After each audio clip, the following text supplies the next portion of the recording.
Dr. Mario Martinez, all the way from Nashville. Welcome to the Sales Podcast. How the heck are you?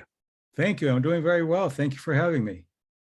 I found you online, found you on LinkedIn, and I told you my dirty little secret is I have too many questions to even write them down. So I figured we just start talking. Sure. So you've written a lot of books: The Phoenix Self, The Man from Autumn, The Mind Body Self, The Mind Body Code. You are a clinical psychologist, is that correct? Clinical neuropsychologist, yes. Clinical neuropsychologist. So what, just for my own knowledge, like, so what is that? What's the difference? It's a subspecialty in clinical psychology. Clinical psychology studies the pathology of mental health and, of course, the body. And neuropsychology studies how any kind of brain disorder affects the psychology and how the psychology affects the brain. So it's something between neurology and psychology. Gotcha. And so are you studying the brain? Are you counseling with patients? Like how would you treat someone? Like what would that look like? Well, the initial training in clinical neuropsychology that I got was to look at what happens when the brain is not working well, when there's trauma, when there's toxicity, when there's something that's causing the brain not to work well. And then when it doesn't work well, whether by trauma or whatever, the brain is very plastic. So we teach neuropsychological rehab. So for example, if someone had a stroke or an injury in a particular area, we teach methods to compensate for that. But what I'm doing now is that I'm looking at, okay, what happens when the brain is healthy? What are the causes of health? And then I started studying centenarians, people who are over 100, and what is their brain like? And that's what my work is all about now. Yeah, I love that because even in my sales interviews of people, rather than saying, like what's not working, like I like to say, like what is working, what continues to work, right? Not just the new fandangled stuff. It's like what has stood the test of time, from 80s, 90s, the 2000s, the 2008 crash, what's working through COVID, so what works from the brain as well is good because, I mean, look, maybe some of my Army brethren, their brains aren't right, but the rest of us, like our brains are pretty good for the most part, right? So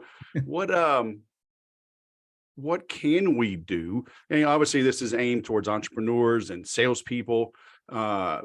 Typically that profile, the people are under a lot of stress. And some of it is self-induced. An entrepreneur that goes out on their own,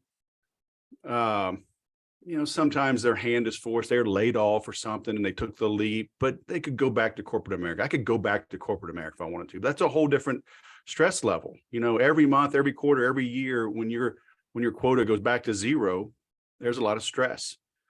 So are there things that we can do to just stack the odds in our favor to win in life?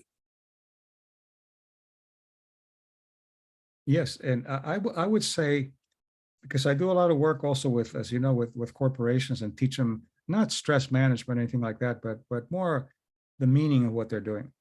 If you're doing stress, if you're stressed without meaning, it's bad for you. You have all kinds of negative hormones, cortisol, norepinephrine. But if you have stress with meaning, it's actually immune enhancing. So one of the things that, if we could break it down into two parts, let's say branding and the objective that you have. The branding is really important because the branding has to have something that says something about you or your company, but in a way that has meaning. It's not just, let me see what the market needs and let me sell it. That doesn't work. That's very stressful and it's not sustainable. And the other part is what are the three objectives that you can choose? One would be value, the other one would be profit, and the other one would be power or control. And examples are value companies are the ones that have, or value products, the ones that have the most sustainability, and actually the ones that make more money. So I'll give you some examples. Apple is a value-based company. Value first, and then profit and control come later. Has it worked? Well, they're worth $1 trillion, more than any other company. Control is like Amazon. Amazon is control, even losing money to gain market and control. And that's fine. You make a lot of money, but it's not as sustainable. And then you have the pharmaceuticals, which are more like profit. It's profit and that's it. And if you don't look at those things, you may not be doing something that's compatible with your belief systems or not compatible with what makes you healthy.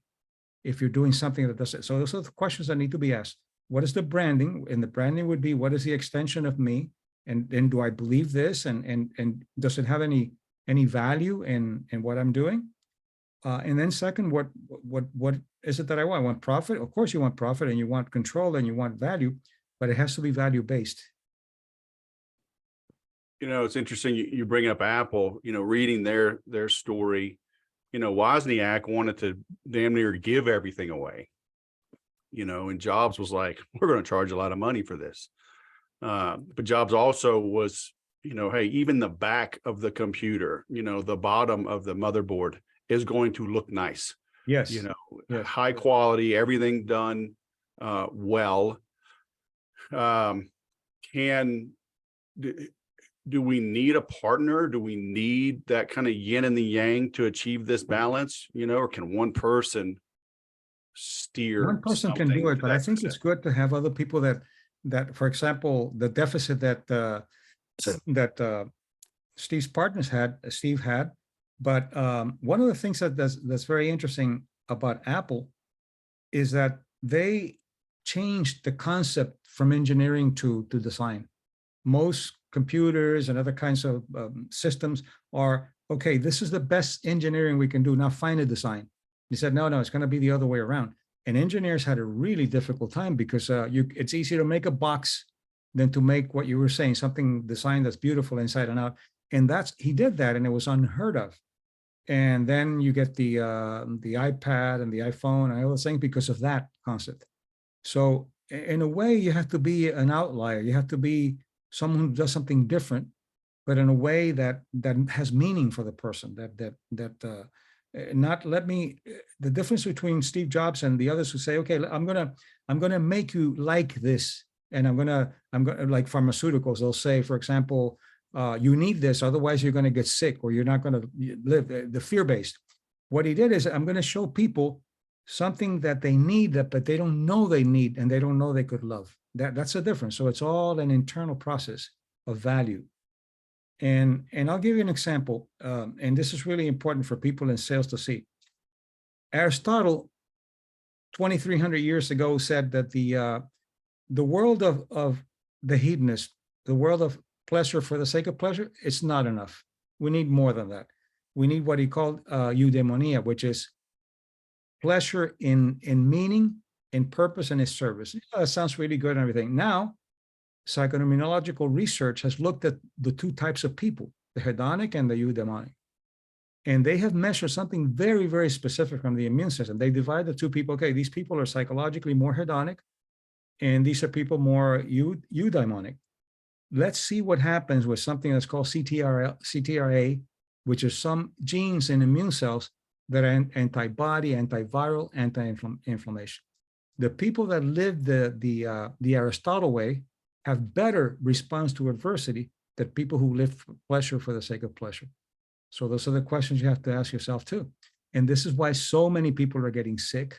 And 75% of the executives that I work with in major companies have some kind of gastrointestinal problem or some kind of stress-related problem because of the way that they're incompatible with what matters to ground you. And the other thing in sales or in any work is that you have to look, what is the archetype that you need?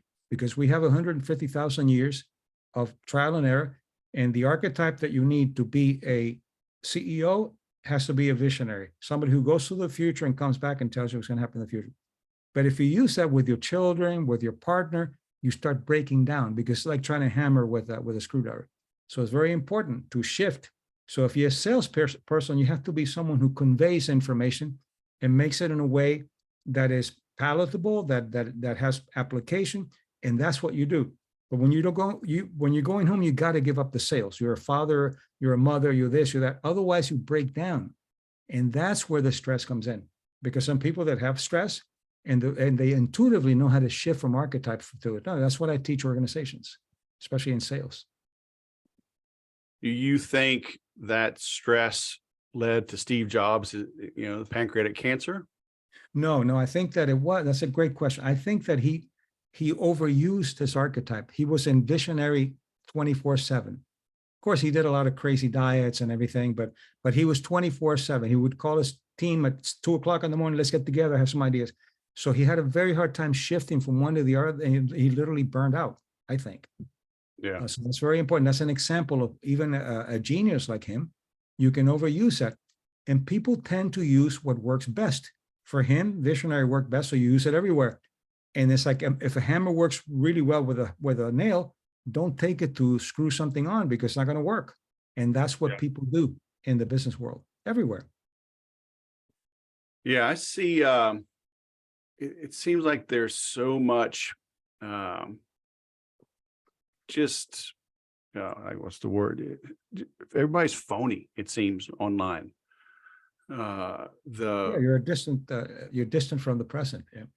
Yeah, but the filters and the cosmetic surgery and the posing, and it's like, man, can y'all just relax and be yourself? Well, yeah, and the immune system could tell the difference. Let me give you an example. If you and I were live in vivo, and we were talking and smiling and having a good time and all that, we would be secreting oxytocin, which is a really good neurotransmitter, good for the heart and everything else. But here online, there's very little oxytocin. The immune system can tell the difference. So yeah, that's to your point. That's very important. Well, yeah. So yes. So that's two things, right? One, being remote, we don't have those the neurotransmitters and the chemicals and hormones. But just you're talking about like Steve Jobs always being on. I feel like so many people feel as though they must always be on. They're always taking a picture. They're always posing. They're always, let me edit this. Let me add a filter to this. Let me post this. How many likes am I getting? How many comments? How many shares? And like, they're just always on. I'm like, you ever take a nap? No, and it's not healthy. You ever ride your bike? That's right. Well, and also what you're saying too, I work out at 5 days a week, but I go for what I call power walks in the forest, and there's a trail. And there are people there that go to the forest, and the forest is really very calming, watching green drop your blood pressure, but they go there talking on their phones with their AirPods, and people in the steam room go in with their iPhones. That is not what you need to do. That's stress. That's a stressful situation, because they can't disconnect from the media because they think there's something missing. How can a salesperson, an employee, I worked in startups. I worked a couple of companies that went out of business.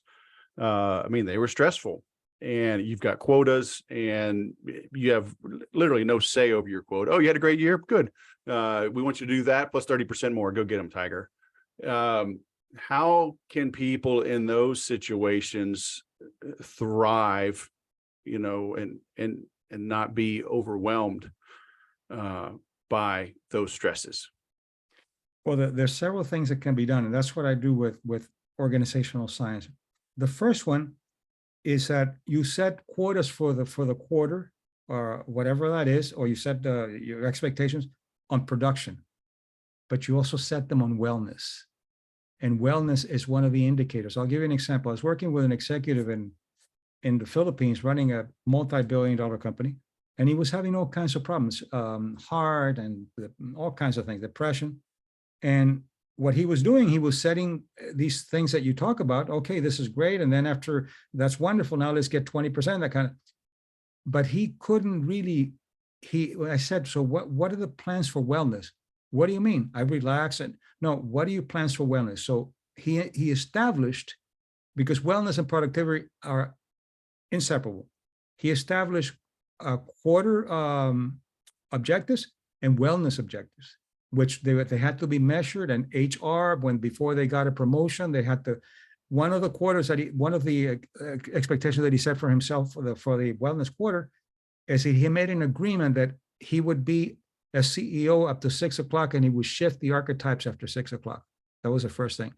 He was required to take vacations a certain amount of time without calling the office. If you have to call the office, you're not a good manager. Just by doing that, 90% of physiological problems went back to normal, just by doing that. So that's an important component. The other, if you want to make somebody sick, you give them a job without meaning, or you give them responsibility without authority. And that's what happens in many corporations. You don't have, do this. Well, I need this. And no, you do it. It doesn't work. And that's what empowerment is all about. Empowerment is basically, people talk about empowerment, but most people don't know what it's all about. It's simply access to resources to overcome a challenge. Rather than motivating people and telling them how wonderful they are, you give them access to resources to overcome a challenge with meaning. And then they do incredible work. So the people listening to this that are founders or executives, they can do this, right? Because they have the power. But what about just that cog in the wheel, right? That quota carrying salesperson. You know, if I think back 2004, I'm working with a startup and I say, hey boss, I need some wellness. We need to focus on wellness. You know, they're like, you have 18 Western states, get your butt on a plane and go sell something. Yes. And that's why we don't work unless we go from the top, which is what we call downward infusion. It doesn't work if you don't go, if the top doesn't buy it, you're wasting your time, because that's exactly what they're going to say, what you said now. Yeah. And then they get sick. And there's something that I call shadow cost. And shadow cost doesn't show up in your P&L until you clean it up and then P&L goes up. And shadow cost is those kind of things. Also, the helplessness of not having resources, the passive aggressiveness against your boss because your boss treats you badly, the presenteeism that you're there, not because you're sick and you're there, but you're just thinking about retirement. Those kind of things are powerful costs that don't show up in your numbers until you fix it. And that's one of the things that we see when we fix the shadow cost, the other things start working around. So the question is that it works for a while. Yeah, you can go to those 18 states but after a while you break down, and the highest cost of any corporation is healthcare. And that's the reason. That's one of the reasons. Yeah. So tell me about your books. What led you, because I mean, you've got a series of them now. What led you down that path? Because have you been in the academic world for a while and you wanted to kind of get the word out, or vice versa? Mostly in the clinical world, and then some teaching, but mostly in the clinical. In the clinical, you don't have that much time to write. You see patients, that's it. And so I figured that I needed to get out and have a combination of teaching and doing the clinical. But basically, all good things come from frustration, and you're not happy with what's going on. You're just not happy with what's happening with the science. And people talk about mind and body, and everybody knows that mind and body communicate. What I brought in is that mind and body do not communicate in a vacuum. They communicate in a cultural context. The brain is cultural, and the immune system has to learn how to respond to a cultural brain. So that was the impetus for writing these books, based on cultures that I studied all over the world and people who are over 100 that I studied all over the world. And that was really the main passion. And the good news is that centenarians or longevity is only 20% genetics. The rest is what you can do about it. Interesting. So drink more coffee and drink better bourbon. Well, they drink bourbon, they drink coffee, but moderately. I asked a woman, I went to Cuba to study some centenarians, and I asked her in a very anthropological way, so I didn't bias it. I said, what are the things that you do that have meaning for you, that you like, and it's something you look forward to? She said, oh, I have a shot of rum before I go to sleep, a 102-year woman. And I thought, it's got to be the Cuban rum. And then I said, man, the next day, I have a cigar when I wake up. I said, oh, if you Cuban rum and cigar, and it's the ritual that has immunological value, the ritual of what you do. You can't do a ritual with cocaine. but any ritual that you do that has value, even if it's alcohol, but they don't abuse it. I ask them, how many cigars you have? One. Why? That's all I enjoy. I don't want more. How many shots of rum? One. That's the key. Yeah. And if you learn to go from routine to rituals, you stop abusing things. And by the way, when we do these changes of environments with organizations, you don't have to do smoking cessation or relaxation training. You don't have to do, things start dropping. All those things are to deal with the noise. And once you give them signal, they start dropping on their own. Interesting. Yeah, so that's some of that shadow cost, huh? Yeah, exactly. Yeah, that's interesting. You know, you're talking about like rituals and routines.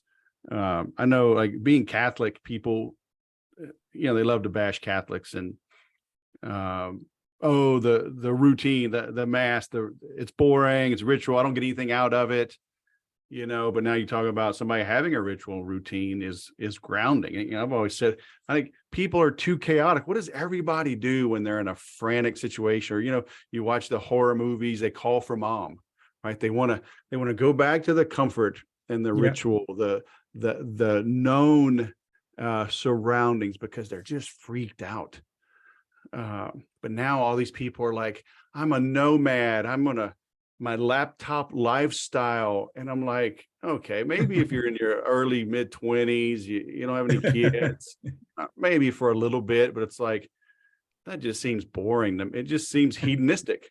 Yeah, exactly. Well, you got it. You got the language. Speaking of Catholics, if a woman is pregnant and the fetus listens to Gregorian chants, they increase the probability of developing abstractive thinking that will help them with higher math later.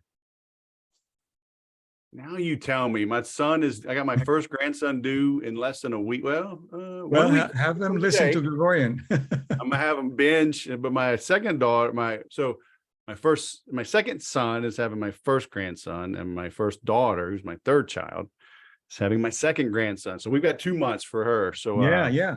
No, it's great. And it's very relaxing, by the way. It's very contemplative, whether you're Catholic or not. It works more for the Catholic, but if you're not Catholic, it still works because of the way that the way the music is produced and the chanting. Any kind of chanting puts you into a what's called biological coherence, and that's really very good for anti-stress.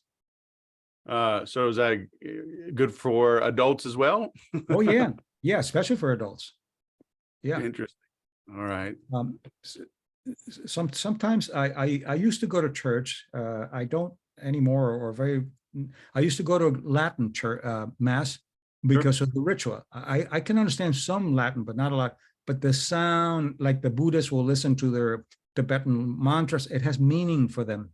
So that kind of sound was very reassuring. So now what I do is on Sundays, I listen to Gregorian music and I burn incense, and I just do a contemplative kind of thing. That's it.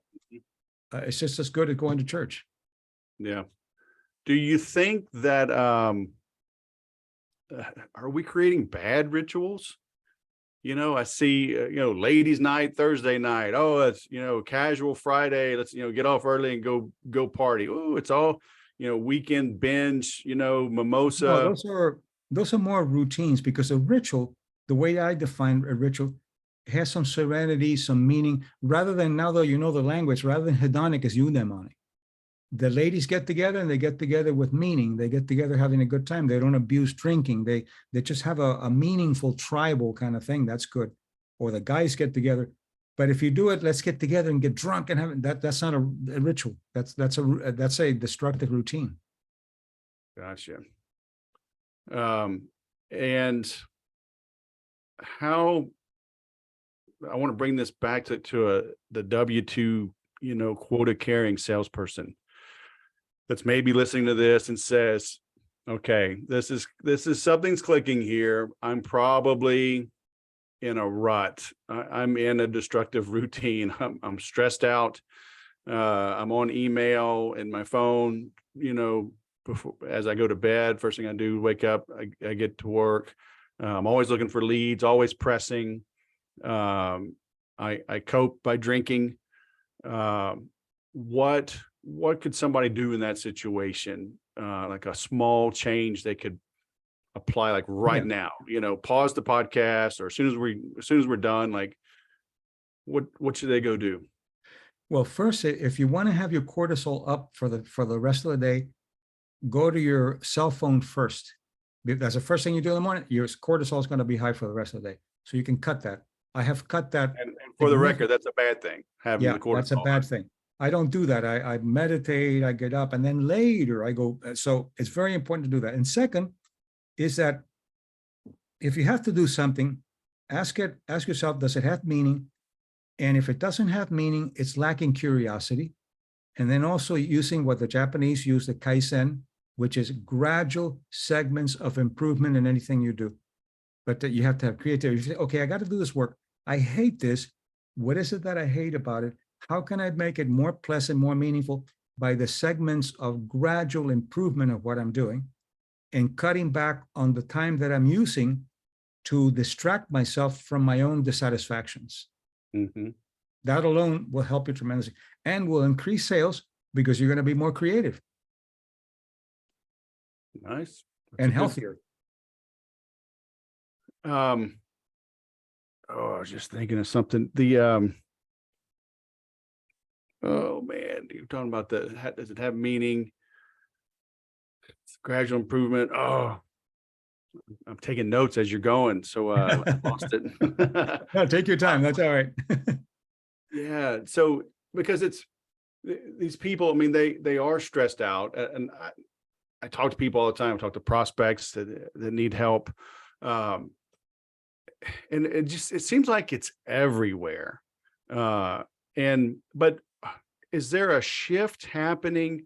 Because like you see the millennials and other generations, it's fun to pick on them and call them snowflakes and woke and whatever. But I'm seeing more and more that they're not as driven by money. They're doing more maybe in a different search for meaning and purpose. I think some of them are a little misdirected because it's misguided, because it's the let's laptop thing and let's go travel the world, and so people aren't getting married, they're not having kids.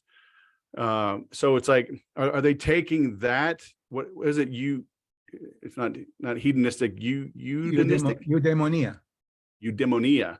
So are they taking that too far? Are they running away? Well, I guess in a way it's almost hedonistic because they are. No, they're not. That's not. Eudaimonia has to have meaning. But what happens, I think, what's been happening is that we need rites of passage, more for men than for women, but women need them too. The rites of passage are gone. The grandparents become television or iPads or whatever, and that doesn't work that way. The grandparent is the one that makes the connection between generation 1 and 3, and it's very important. There are no rites of passage. The rites of passage are now distracting yourself from the rites of passage, so you get lost and you go to extremes. You go to the social media and you get lost with pronouns, and you have all these kinds of things that are not clarifying anything for you. It has nothing to do with politics. It has to do with the psychology of things, and you want to be able to find out what is the transition that I need to make in order to become a serene adult, rather than jumping around all the place. And also you have the Inquisition, what I call the latte Inquisition. During latte, they decide what is acceptable and what's not, and you wake up in the morning worried about who you're going to insult. There's no dialogue anymore. There's no reasonable arguing. If you say something wrong, you get immediately, if it's not part of what the Inquisition allows, then you're giving labels and you're done. So people don't know how to use dialogue and healthy debates, respecting each other. That's also gone. So those things are really powerful for tribal health, and we lost them because of that. So how do we get them back? Well, but it's got to be at home. It's not the village. You got to get them at home. You develop values at home, and it's very difficult to change it in as groups.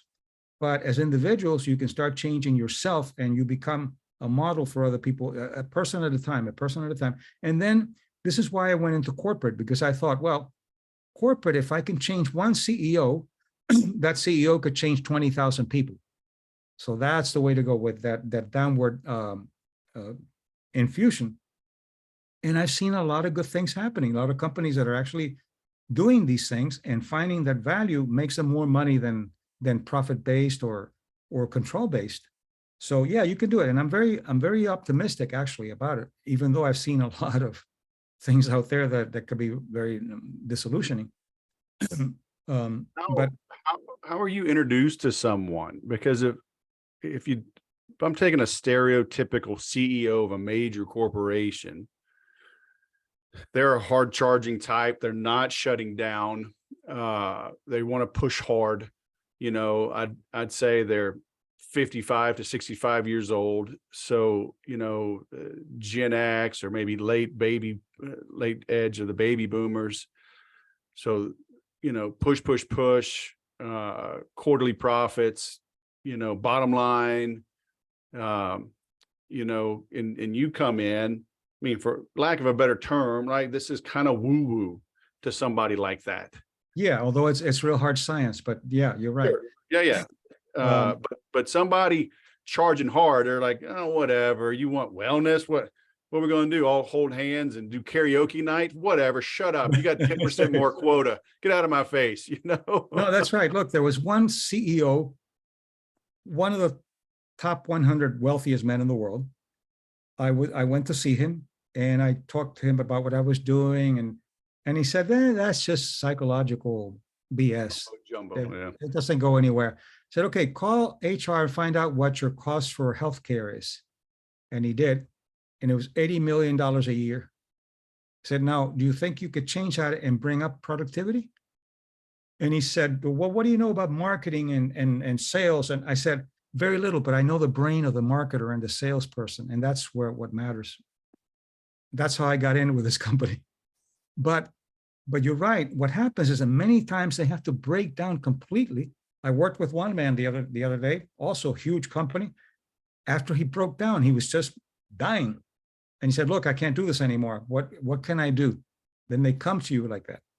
So it's very difficult until they begin to see change. And I tell them, look, you don't have to believe this. Let's look at the numbers. Let's look at the numbers in your quarters, and let's look at the numbers in your healthcare and burnout and people turnover and all these things that are really difficult. And let's see what happens. So you make it very empirical. And what is the research behind it? Oh, about maybe 50 years of psychoneuroimmunology and organizational science that's there. So what do they Google when they find you? You seem like it would be hard to pigeonhole what you do. Yeah, it is. Well, usually it's of course, by referral. At first I have to work really hard, and then later people find you, and then you don't have enough time. So by referral. But there's a movement in the organizational science that you're not, many of the people that I work with are in marketing and CEOs say, we were never taught this at MBA schools, and we were never taught this. And the reason is that they don't have neuropsychologists working for them. They have people who are good at marketing and good at this and good at that, but they don't look at the consequences of what they're doing with the health. And if you said, okay, look, you're going to be very healthy, but you're not going to do very well financially. No, it's the other way around. Look at the quarters. The quarters go up, and you get what you want, but then you see health going down for the first 2 or 3 weeks. People breaking down, taking time off, getting sick, and then it goes. That's shadow cost. The way we do it, it goes up like this. It doesn't shift because you're doing productivity and wellness. But wellness is not about, as you said, I know you're kidding around, but it's not sitting around and doing singing songs. It's about really finding out what it is to work at your highest level of efficiency and effectiveness. Mm-hmm. Yeah, I think maybe I'm lucky. It's like when I'm stressed out, I get tired and I go to sleep. I'm like, I'm not noodling on this will not help. I need to go sleep, and I get like passing out, almost exhausted, right? When I'm stressed like that. So it's like, don't fight it, go to sleep, and I wake up better. Like I'll dream about it. Like answers will come to me, and get up and get after it. That's a key strategy right there. What you're doing basically is, are you paying attention to body cues? These people don't. They get so desensitized to body cues that they only respond when they break down and they have to go to the hospital. So the key, another thing to teach here is, so you want to pick up early body cues where you need a break. And the better you become at it, and they'll say, well, but I can't afford to do a 15-minute meditation. You can do a 15-minute meditation and you can work another 5 hours of productivity. If you don't, you're going to break down. Like, for example, people that multitasking has been shown to be not only stressful, but very inefficient. Yeah. So so body cues are very important. That's the first thing that I teach. So I'm glad you already know it. You brought that up. Body cues, incredibly important. And most people think that, and the other thing is that the coaches teach you, if you're not doing anything, you're not being productive. If you're not doing anything, you're just not going to go anywhere. You have to constantly be doing something. And it's not quantity, but quality of what you do. Yeah. Yeah. I tell people all the time, like working with me, it's like, my goal is to help you have your feet up on your desk and daydreaming more. Yeah. Yeah. Ponder some things, enjoy the win, but, but stop, go. It's incompatible with the work ethic, but it works. Yeah. The best CEO is the one who can leave for a month and nothing happens in any negative way. Yeah. That's how the immune system works. We teach CEOs or executives to run like the immune system under adversity. And the immune system doesn't go to the brain to ask a question. It does the things that you and I are talking about now. Yeah. It's so funny. So I'm the grand knight of our Knights of Columbus Council. We had a golf tournament yesterday, our annual fundraiser. And I was sitting with some ladies at the dinner afterwards, and some other guys were running it, giving away the prizes, doing the announcements. And she was like, aren't you like in charge? Shouldn't you be up there speaking? I was like, no, I hand that stuff off. It's like, I'm going to sit here and enjoy my dinner and applaud, clap for everybody. And no. Delegation. That's another important thing. One of the things that you can ask in your audience is very simple. I try to make complex things very simple, like the immune system does, what I call E1 and E2, empowerment 1, empowerment 2. Some companies are in E1 or in E2. Very few have a balance. E1 is, what can I do for myself that nobody can do for me? E1. You exhaust that. E2. What can somebody do for me that I can't do for myself? That simple thing will allow you to delegate. The ones who are in E1 are the martyrs. They do it all. The micromanagers, and they get sick. The others are in E2 or are the victims. The ones who tell me how to do this. Tell me how do I go here? How do I do? And the people that are in between, that are exactly where they need to be, their wounds heal faster. They come out of illnesses faster, all kinds of things, because they're working in tune with the immune system. So what you're doing is you're delegating, because you said, I've done everything I need to do. Now, where do I go to E2? And that's how we evaluate companies. And too much in E1 or too much in E2. I remember one CEO, we taught him how to do it. And this CFO comes over and he says, well, what do I do here and there and here? And they said, have you exhausted E1?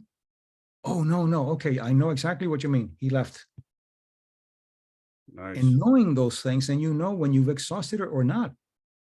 And when you're doing too much or you're not doing enough. So you said E1 are the martyrs? E1 of the martyrs. I can do it all, and no, I don't need anybody. If they do it, it's not going to be as good as me. And the E2 is hey, you got to do everything for me. And they go to the doctor. The E2 will say, doctor, what do I need to take? Take this and this and this and this, and they don't question it. The E1 questions everything. They're too much. So you got to be in the middle of the two. By using, you got to use both, but you have to exhaust one before you go to the other. Yep. Find balance. Amen. That's right. So the Phoenix Self is it's about to come out, or has it come out already? No, it's not out yet because I'm still looking. My two publishers, the previous books are nonfiction, and this is fiction, but with really good science about longevity. So I'm looking for Nice. a fiction publisher, and I'm working on that now. But if you read it, although it's a novel, you're going to increase your health span because it's basic good science put into a story. And I'm getting the information from what centenarians do. So it's really it's like the Da Vinci Code with good science. Ah, nice. Yeah, my great grandfather, he was in his late 90s. He loved his coffee and his sweets. But yeah, everything he had his routines. I don't know if he had rituals. Probably he fished a lot, so he had a little ritual of getting everything ready to go fishing. Yeah. Yeah, the rituals are very meaning based. They have a significance for you, and you feel worthy of doing it, and it's very powerful. The routines are basically function.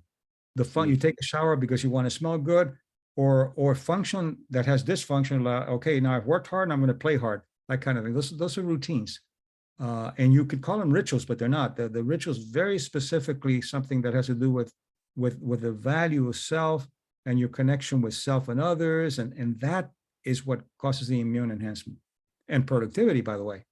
Mm-hmm. So your website is biocognitiveculture.com. So I'm linking to it, in the show notes, people, you can just scroll down and click. It's a mouthful, but biocognitiveculture.com.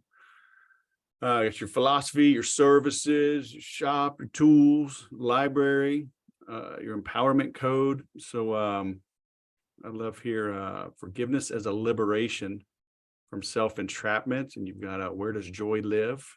So are those what are those? Some webinars or online groups you're doing? There's some. I have some podcasts and everything, but that's a couple of chapters from my book, The Mind Body Code. Forgiveness is a very important component, but it's very misunderstood. I as you know, I devoted a chapter because it has nothing to do with the predator. It has to do with you relieving yourself from the creation that you made of the predator inside you. And it's not intellectual. You can't do it intellectually. It's a process that's mind and body. That's very powerful. Yeah, we're our own worst critics, huh? Oh yeah, and judge. Yeah. Yeah. Nice. Well, speaking of rituals, it's rum time for you, right? Almost five. No, it's actually going to be wine. I'm having Argentinian wine tonight, and I prepared a candlelit dinner for myself tonight. You have to do this. You have to have that kind of. You have to treat yourself well when nobody's looking. That's the best companionship. Nice. Well, that's good. That sounds awesome. Well, I will let you get to it. So I appreciate your flexibility today. Thank you. Thanks for carving out the time. Dr. Mario Martinez, all the way from Nashville. It was great catching up with you. My pleasure. Have a good night. Thank you.